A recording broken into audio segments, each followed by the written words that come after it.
Bismillahirrahmanirrahim. Assalamualaikum warahmatullahi wabarakatuh. Di video kali ini admin kembali berbagi informasi terkait usulan isi daripada peraturan pemerintah atau PP Pelaksana Undang-Undang Aparatur Sipil Negara yang sudah disahkan di tahun 2023 ini, teman-teman ya. Terkait pengangkatan ASN P3K menjadi atau berubah status menjadi ASN PNS. Nah, untuk di kalangan teman-teman ASN P3K pasti sangat-sangat setuju dengan hal ini. Entah bagaimana respon daripada teman-teman yang masih berjuang untuk menjadi aparatur sipil negara P3K. Jadi silahkan disimak videonya dengan baik, jangan di skip agar tidak salah dalam memahami informasi yang admin bagikan ini. Jika ada suara-suara berisik, mohon diabaikan saja rekan-rekan ya. Karena informasi di video ini mungkin lebih menarik daripada suara-suara lainnya. Oke, kita lanjut saja ke info intinya. Usulan pengangkatan PNS dari P3K menguat. Pengangkatan PNS dari P3K menguat. Masuk turunan Undang-Undang ASN 2023 yang baru. Masuk turunan Undang-Undang ASN yang baru, teman-teman ya, yang disahkan 3 Oktober yang lalu. Ini informasinya jika teman-teman lihat, ini Rabu 11 Oktober atau di hari ini. Wow, senang sekali pasti mereka, teman-teman ya. Usulan pengangkatan PNS dari pegawai pemerintah dengan perjanjian kerja makin menguat. Walaupun berstatus ASN, para P3K dari honorer ini berharap mereka diangkat menjadi pegawai negeri sipil. Ketua Umum ASN P3K 2022 Provinsi Riau, yaitu Bapak Eko Wibowo, menilai usulan tersebut sangat baik karena bisa memacu kinerja mereka. Jadi di sini memunculkan tanda tanya, teman-teman ya. Kalau misalnya mereka tidak masuk dalam ASN PNS, apakah kinerjanya tidak terpacu begitu? P3K yang berkinerja baik memang layak diangkat PNS. Nah, ini teman-teman ya. P3K yang berkinerja baik memang layak diangkat PNS.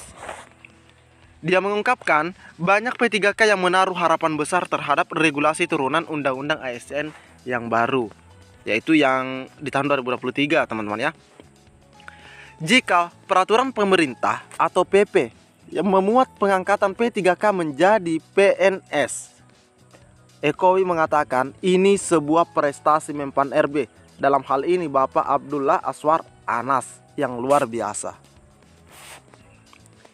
Itu juga menjadi penghargaan kepada honorer untuk memajukan pendidikan di Indonesia.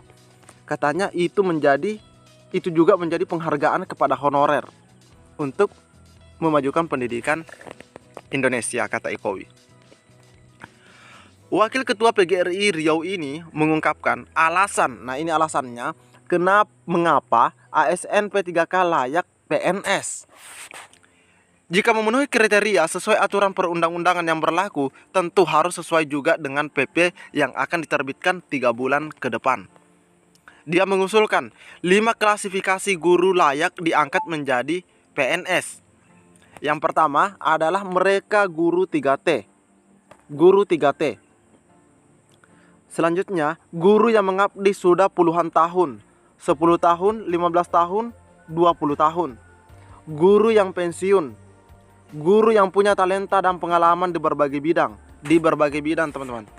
Yang kelima, guru dari anak yang tidak mampu atau miskin. Semoga ini menjadi perhatian pemerintah pusat setelah RUU ASN disahkan. Ekowi juga mengusulkan agar karir P3K sama dengan PNS.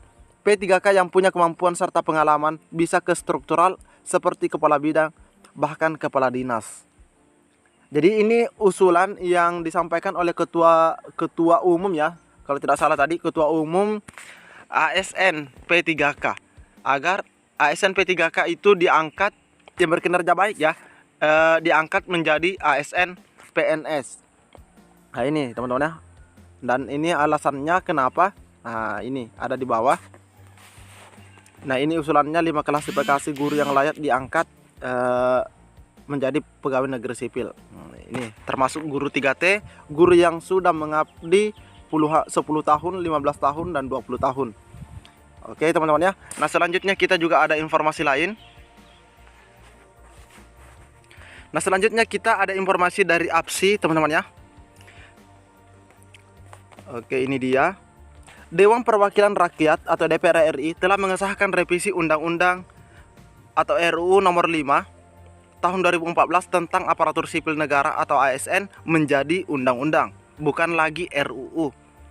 Ketua Umum Asosiasi Pemerintah Provinsi Seluruh Indonesia atau APSI, Al-Haris menyambut positif pengesahan Undang-Undang ASN yang baru ini karena akan menjadi payung hukum bagi manajemen ASN. Ini bisa menjadi payung hukum yang jelas bagi aparatur sipil negara ke depan. Para tenaga honorer P3K atau pegawai pemerintah dengan perjanjian kerja atau kontrak ya, agar bisa melangkah lebih maju ke depannya. Ini disampaikan oleh Al-Haris yang juga Gubernur Jambi usai menghadiri sidang paripurna DPR RI pada hari Selasa 3 Oktober yang lalu. Menurut Al-Haris, pada Undang-Undang ASN sebelumnya atau yang nomor 5 ya tahun 2014 tidak ada perhatian terhadap tenaga honorer. Begitupun dalam proses pengangkatan untuk tenaga P3K. Kelebihan kedua dari revisi Undang-Undang ASN yang disahkan 3 Oktober, di mana manajemen perpindahan ASN juga semakin dipermudah, termasuk mutasi para pejabat yang dulu mesti eselon 2 sekarang tidak lagi, tergantung dengan kondisi dan posisinya. Ini disampaikan oleh Al-Haris, Bapak Al-Haris. Al-Haris menambahkan, dalam Undang-Undang ASN ini banyak sekali hal positif, sehingga menjadi payung hukum yang jelas bagi ASN, termasuk bagi para honorer dan tenaga P3K. Sebagai informasi, RUU ASN pada awalnya merupakan usulan DPR dan sudah disampaikan kepada Presiden pada 2020 yang lalu, tahun 2020 yang lalu. DPR kala itu mengusulkan 5 klaster perubahan dalam RUU ASN. Yang pertama, penghapusan KSN. Kedua, penetapan kebutuhan PNS dan P3K. Ketiga, kesejahteraan P3K. Keempat, pengurangan ASN akibat perampingan organisasi. Dan kelima, pengangkatan tenaga honorer. Nah, ini juga disampaikan oleh Bapak Abdullah Aswar Anas, teman-teman ya. Panitia Kerja atau Panja RUU ASN juga mengusulkan beberapa klaster baru. Nah, ini klaster baru yaitu ASN di lembaga eksekutif, legislatif, dan yudikatif. Nah, itu klaster barunya yaitu ASN di lembaga atau ada di lembaga eksekutif, legislatif, dan yudikatif. Pembahasan RUU tentang ASN ini membutuhkan waktu yang sangat panjang, kurang lebih 2 tahun 9 bulan. Jadi di sini ada bocoran atau informasi dari APSI.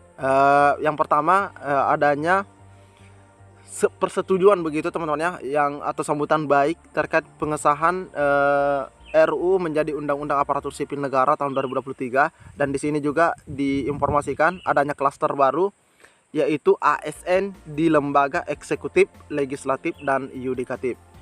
Seperti itu teman-teman ya.